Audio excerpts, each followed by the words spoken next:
Langsung saja kita masuk materi yang pertama.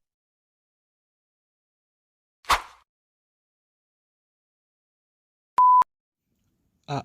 Harga pokok penjualan atau HPP.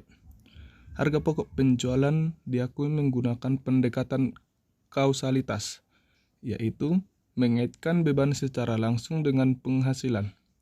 Oleh karena itu, HPP diakui pada saat persediaan itu dijual. HPP dipengaruhi oleh sistem pencatatan dan penilaian persediaan. Menurut Weigand, Kimmel, dan Kieso, ada dua sistem yang dikenal dengan pencatatan persediaan, yaitu sebagai berikut. Yang pertama, sistem periodik. Dalam sistem periodik, persediaan dan HPP tidak dapat diketahui sewaktu-waktu. Persediaan dihitung dengan melakukan perhitungan fisik pada setiap akhir periode. Hasil perhitungan tersebut dipakai untuk menghitung HPP. Contohnya itu, A. Pada tanggal 2 Januari 2011, Tuan Yahya membeli 4.000 karung semen, di mana harga per semennya itu, per karungnya itu 40.000 dari PT Semen Cibinong. Yang B. Pada tanggal 5 Januari 2011, Tuan Yahya menjual 3.000 karung semen, di mana per semennya itu berharga 45.000 kepada PT Maju. Ayat jurnal yang dibuat yaitu yang pertama A. Pada saat pembelian, akun pembelian di debit pada utang dagang di kredit, yaitu sebesar 160 juta rupiah. Yang B. Pada saat penjualan, akun piutang dagang di debit pada penjualan di kredit sebesar 135 juta rupiah.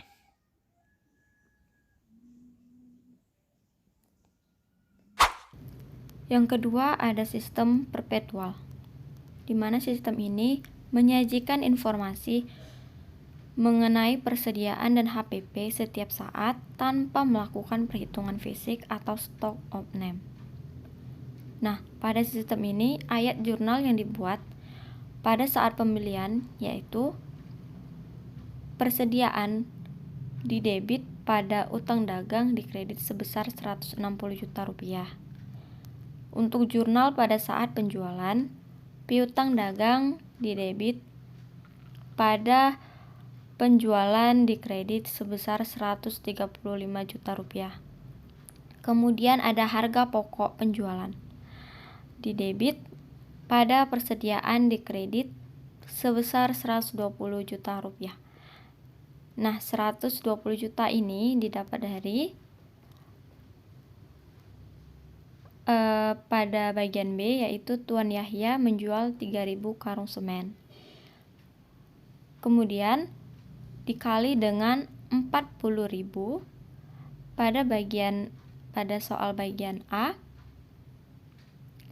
di mana 40.000 itu merupakan harga pokok atau harga awal Tuan Yahya membeli karung semen. Maka 3.000 dikalikan dengan 40.000 hasilnya 120 juta rupiah.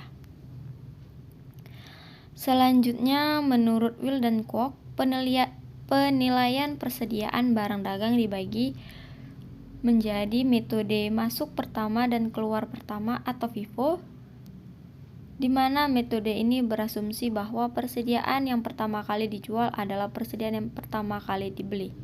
Dengan demikian, biaya atas persediaan yang dibebankan sebagai harga pokok penjualan berasal dari persediaan yang dibeli pertama kali. Yang kedua, metode rata-rata atau average cost. Dalam metode ini, HPP ditentukan dari biaya rata-rata per unit untuk masing-masing persediaan setiap kali pembelian dilakukan. Menurut pasal 10 ayat 6 Undang-Undang PPH, penilaian pemakaian persediaan untuk menghitung HPP menurut pajak hanya boleh dilakukan dengan menggunakan FIFO dan metode average. Pemilihan metode tersebut harus dilakukan secara taat asas. wajib pajak tidak diperkenankan menggunakan metode penilaian mana yang lebih rendah antara harga pokok dengan harga pasar. Di sini ada contoh soal di mana perusahaan pada awal tahun 2011 mempunyai persediaan awal bahan baku sebanyak 1000 unit dengan harga satuan Rp1.000. Selama tahun 2011, perusahaan membeli bahan baku sebanyak 50.000 unit, 75.000 unit, 100.000 unit, dan 125.000 unit dengan harga per unitnya Rp900, Rp1.000, Rp1.100, dan Rp1.200. Di sini diketahui bahwa persediaan akhir itu sebesar Rp16.000. Besarnya bahan baku yang dipergunakan untuk proses produksi dan besarnya persediaan bahan baku akhir yang akan dicatat oleh perusahaan dengan menggunakan metode FIFO dan metode average cost. Nah, untuk perhitungan menggunakan metode FIFO, di sini persediaan akhir 16.000 kan sudah diketahui tadi persediaan akhir, kita kalikan dengan 1.200. Nah, 1.200 ini dari harga per unit yang terakhir. Nah, dikalikanlah 16.000 dikali 1.200, maka hasilnya Rp19.200.000. Untuk persediaan awal, di sini 1.000 unit dikalikan dengan harga satuannya itu 1.000, maka hasilnya Rp1.000.000. Setiap pembelian kita kalikan dengan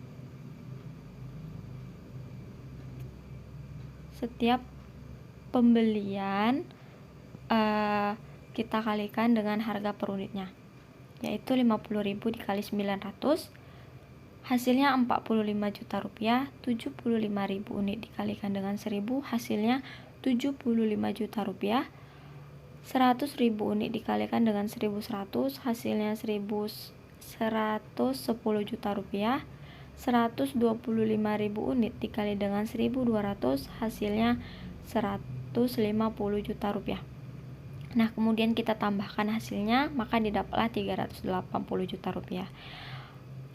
Untuk mencari harga pokok produksi itu dengan cara persediaan awal ditambah dengan pembelian dikurang dengan persediaan akhir.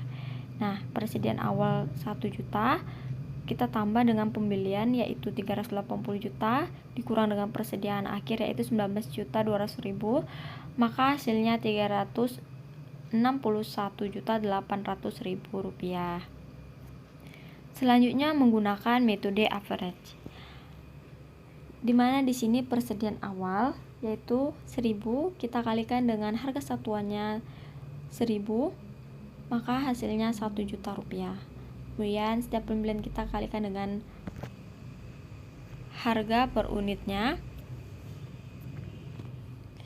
di mana 50.000 dikali dengan 900 hasilnya Rp45 juta. 75.000 unit dikali dengan 1.000 hasilnya Rp75 juta. 100.000 unit dikali dengan 110 hasilnya Rp110 juta. 125.000 unit dikali dengan 1.200 hasilnya Rp150 juta. Kemudian kan setiap pembelian kita tambah, maka hasilnya itu 351.000 unit. Nah, untuk setiap total pembelian juga kita tambah Rp381 juta. Maaf, setiap total pembelian itu kita tambah, maka hasilnya Rp381 juta. Nah, kemudian untuk mencari harga per unit yaitu total pembelian tadi Rp381 juta dibagi dengan total per unitnya yaitu 351.000 unit. Nah, hasilnya itu 1.085 per unit. Nah, untuk mencari persediaan akhirnya akan nambah 1.000 unit dikali dengan harga per unit yaitu Rp1.085, hasilnya Rp17.360.000. Sama untuk mencari harga pokok produksi, rumusnya persediaan awal ditambah pembelian dikurang persediaan akhir. Jadi persediaan awal 1 juta ditambah, maksudnya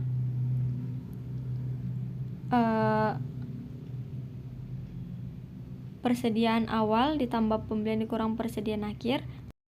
Jadi persediaan awal ditambah pembelian itu totalnya 381 juta rupiah. Kemudian kita kurangkan dengan persediaan akhir yaitu 17.360.000 rupiah.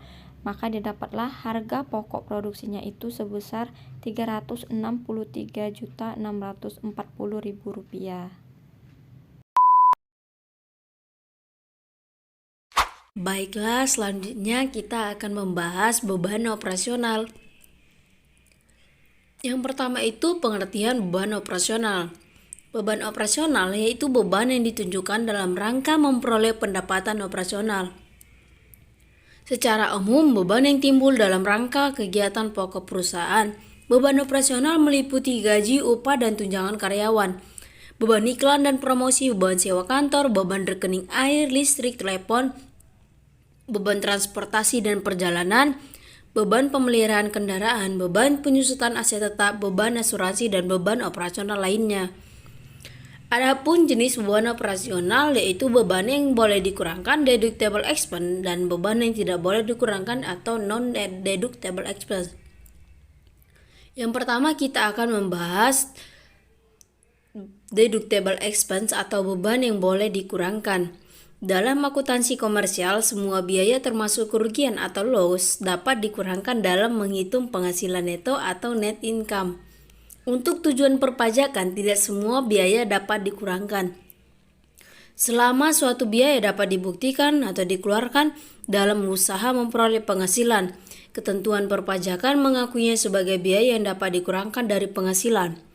Sesuai dengan ketentuan pasal 6 ayat 1 Undang-Undang PPH, beban yang dapat dikurangkan atau deductible expense adalah biaya yang termasuk sebagai berikut. Yang pertama, biaya yang secara langsung atau tidak langsung berkaitan dengan kegiatan usaha, antara lainnya biaya pembelian bahan, biaya berkenaan dengan pekerjaan atau jasa termasuk upah, gaji, honorium, bonus, gratifikasi, dan tunjangan yang diberikan dalam bentuk uang. Yang kedua, penyusutan atas pengeluaran untuk memperoleh harta berwujud dan amortisasi atas pengeluaran untuk memperoleh hak dan atas biaya lain yang mempunyai masa manfaat lebih dari 1 tahun. Sepanjang harta yang disusutkan atau diamortisasi tersebut digunakan untuk mendapatkan, menagih, dan memelihara penghasilan. Yang ketiga, iuran kepada dana pensiun yang pendirinya telah disahkan oleh Menteri Keuangan. Yang keempat, kerugian karena penjualan atau pengalihan harta yang dimiliki dan digunakan dalam perusahaan atau yang dimiliki untuk mendapatkan, menagih, dan memelihara penghasilan. Dan yang terakhir, kerugian selisih kurs mata uang asing. Baik, di sini kita akan membahas contoh soal, yaitu di sini ada contoh soal Joko atau tidak kawin bekerja pada PT Gandaria dengan memperoleh gaji sebesar 6 juta rupiah per bulan. Pada bulan Maret, Joko memperoleh bonus sebesar 5 juta rupiah. Sehingga pada bulan Maret 2000XX, Joko memperoleh penghasilan berupa gaji sebesar 2.500.000 dan bonus sebesar 5 juta rupiah. Setiap bulannya, Joko membayar iuran pensiun kepada dana pensiun yang pendirinya telah disahkan oleh Menteri Keuangan sebesar 60.000. Bila diminta menghitung PPh 21 atas bonus, maka cara menghitung PPh pasal 21 atas bonus adalah: pertama, kita menghitung PPh pasal 21 atas gaji dan bonus penghasilan setahun. Gaji setahun 12 bulan dikali 6 juta rupiah, maka hasilnya 72 juta rupiah. Bonusnya 5 juta rupiah. Kita jumlahkan saja, maka penghasilan bruto setahun 77 juta rupiah. Kemudian ada pengurangan yang akan kita hitung, yaitu biaya jabatan 5% dikali 77 juta, hasilnya 3.850.000. Dari mana 5% itu sudah menjadi ketetapan. Tapi yang diperbolehkan dalam Menteri Keuangan, biaya jabatan yang boleh dipakai hanya 500.000 rupiah. Kemudian kita akan menghitung iuran pensiun setahun. 12 dikali 60.000, Hasilnya 720.000. Kita jumlahkan saja 720.000 ditambah 500.000. 500.000 biaya jabatan yang tadi, hasilnya 1.220.000. Penghasilan neto setahun yaitu kita kurangkan penghasilan bruto tadi 77 juta dikurang 1.220.000. Hasilnya 75.780.000. PTKP atau tidak kawin, untuk wajib pajak sendiri penghasilan kena pajaknya 54 juta. Itu sudah menjadi ketetapan bagi yang belum kawin atau tidak memiliki tanggungan. Maka kita kurangkan penghasilan neto setahun 75.780.000 dikurang 54 juta. Hasilnya 21.850.000. Kemudian kita menghitung PPh pasal 21 terutang. 5% dikali penghasilan kena pajak yaitu 21.850.000. Dari mana 5% itu sudah menjadi ketetapan untuk pajak penghasilan pasal 21 yaitu 5%. Maka hasil PPh pasal 21 terutang yaitu 1.092.500.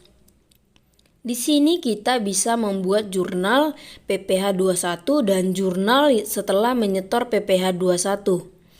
Adapun jurnal dari PPh 21 yaitu kas sebesar 75.107.500 di debit dan piutang PPh 21 sebesar 1.092.500 pada gaji yaitu 77 juta rupiah di kredit. Kemudian jurnal setelah menyetor PPh 21-nya kita bisa membuat seperti ini. Kas sebesar 1.092.500 di debit pada piutang PPh 21 sebesar 1.092.500 di kredit. Kemudian ada beban yang tidak dibolehkan untuk dikurangkan atau non-deductible expense. Tadi kan kita sudah membahas tentang deductible expense. Itu biaya yang boleh dikurangkan. Sekarang kita akan membahas beban yang tidak boleh dikurangkan atau non-deductible expense. Di samping itu terdapat juga non-deductible expense atau NDE, yaitu biaya yang tidak diperbolehkan menjadi pengurang penghasilan bruto.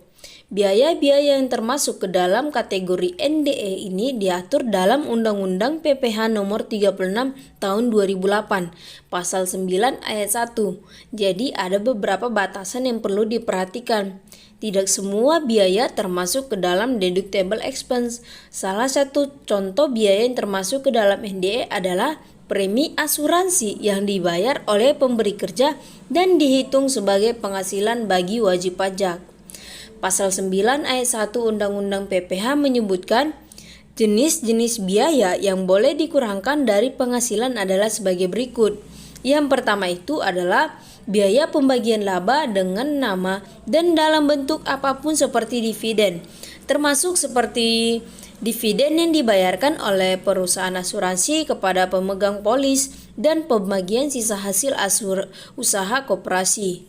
Dividen dengan segala bentuknya pada prinsipnya merupakan bagian laba dari perusahaan tersebut yang akan dikenakan PPh sehingga bukan merupakan biaya untuk mendapatkan PHKP atau penghasilan kena pajak.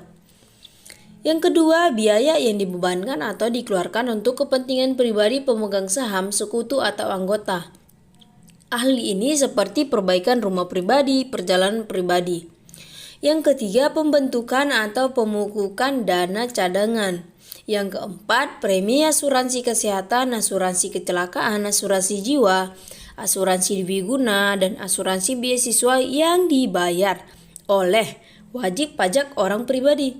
Kecuali itu jika dibayar oleh pemberi kerja dan premi tersebut dihitung sebagai penghasilan bagi wajib pajak yang bersangkutan. Yang kelima, penggantian atau imbalan sehubungan dengan pekerjaan atau jasa yang diberikan dalam bentuk natura atau kenikmati, kecuali penyediaan makanan dan minuman bagi seluruh pegawai. Dan yang terakhir, jumlah yang melebihi kewajaran yang dibayarkan kepada pemegang saham atau kepada pihak yang mempunyai kehubungan istimewa sebagai imbalan sehubungan dengan pekerjaan yang dilakukan. Untuk non-deductible expense ini kita akan dapat memahaminya apabila ada contoh soal. Di sini kita akan membahas satu contoh soal. Alia adalah karyawati pada perusahaan PT ABC dengan status menikah dan mempunyai 3 anak. Suami Alia merupakan pegawai di perusahaan PT BCD. Alia menerima gaji 7 juta per bulan. PT ABC mengikuti program pensiun dan BPJS Kesehatan.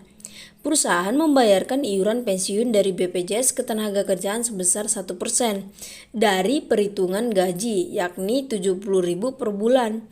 Di samping itu, perusahaan membayarkan iuran jaminan hari tua atau JHT karyawannya setiap bulan sebesar 3,70% dari gaji. Sedangkan Alia membayar iuran JHT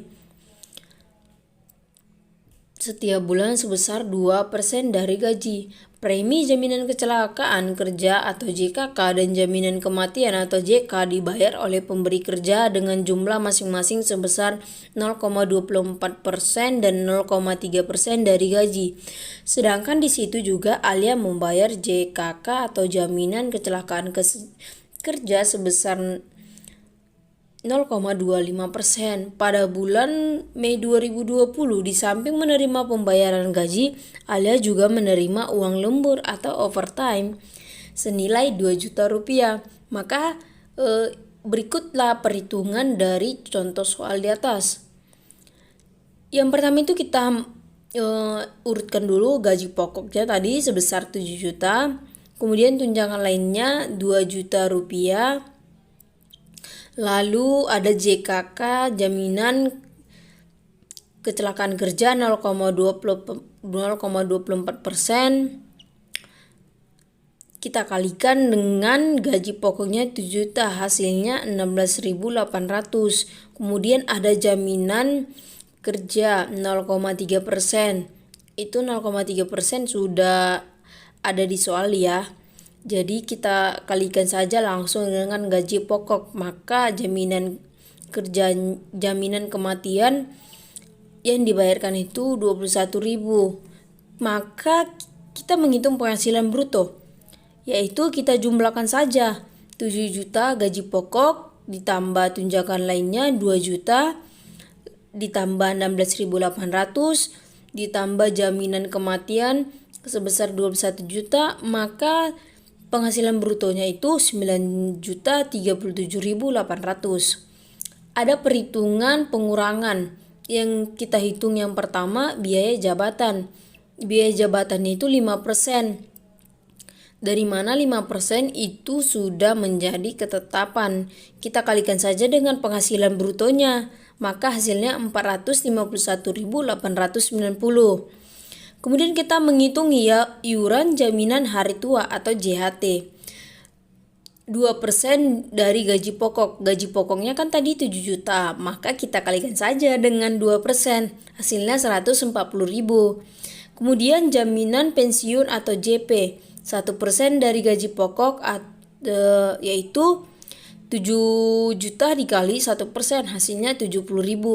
Kita jumlahkan saja hasil perhitungan pengurangan tadi, maka hasilnya 661.890. Kita menghitung penghasilan neto. Penghasilan neto itu kita dapat dari penghasilan bruto yaitu 9.037.800 dikurang dengan pengurangan tadi 661.890, maka hasil penghasilan neto atau bersih sebulan 8.375.910. Lalu penghasilan neto setahun yaitu itu kan tadi untuk sebulan. Sekarang kita menghitung penghasilan neto setahun. Kita kalikan saja dengan 12. 12 itu 12 bulan. Kita kali dengan 8.375.910. Hasilnya 100.510.920 rupiah. Kemudian penghasilan tidak kena pajak atau PTKP-nya itu 54 juta. Kenapa 54 juta? Itu kan sudah menjadi ketetapan. Kita kurangkan saja, hasilnya 46.510.920. Kita lakukan saja pembulatan ke bawah agar mempermudah perhitungan kita. Maka 46.510.920 kita bulatkan menjadi 46.510.000. Maka PPh terutang 5% itu sudah menjadi ketetapan. Kita kalikan dengan 46.510.000. Hasilnya 2.325.500. Kemudian PPh pasal 21 pada bulan Mei yaitu 2.325.500 dibagi 12 bulan. Maka hasilnya 193.792. Ilustrasi di atas itu berlaku bagi wajib pajak yang memiliki nomor pokok wajib pajak atau NPWP, sementara bagi wajib pajak yang tidak memiliki NPWP akan dikalikan 120%. Tadi kan kita kalikan 5% saja. Jika tidak memiliki NPWP maka kita kalikan dengan 120%. Sehingga PPh pasal 21 bulan Mei menjadi 193.792 dikali 120%, hasilnya 232.550. Untuk membantu pemahaman teman-teman, kita akan membuat jurnal PPh 21, yaitu kas atau bank sebesar 8.844.000 di debit dan piutang PPh 21 sebesar 193.792 rupiah di debit pada gaji sebesar 9.037.800 di kredit. Kemudian ada jurnal setelah menyetor PPh 21 ke negara, yaitu jurnalnya adalah kas atau bank sebesar 193.792 di debit pada piutang PPh 21 sebesar 193.792.000 rupiah di kredit. Setelah pemaparan materi tentang HPP dan beban operasional, di sini kami mengambil sebuah kesimpulan, yaitu harga pokok penjualan atau HPP dipengaruhi sistem pencatatan dan penilaian persediaan seperti metode FIFO atau FIFO dan average. Secara umum, beban yang timbul dalam rangka kegiatan pokok perusahaan, yaitu beban operasional meliputi gaji, upah, dan tunjangan karyawan, beban iklan dan promosi. Yang pertama, beban yang boleh dikurangkan atau deductible expense merupakan biaya yang dapat dikurangkan dalam menghitung penghasilan neto atau net income.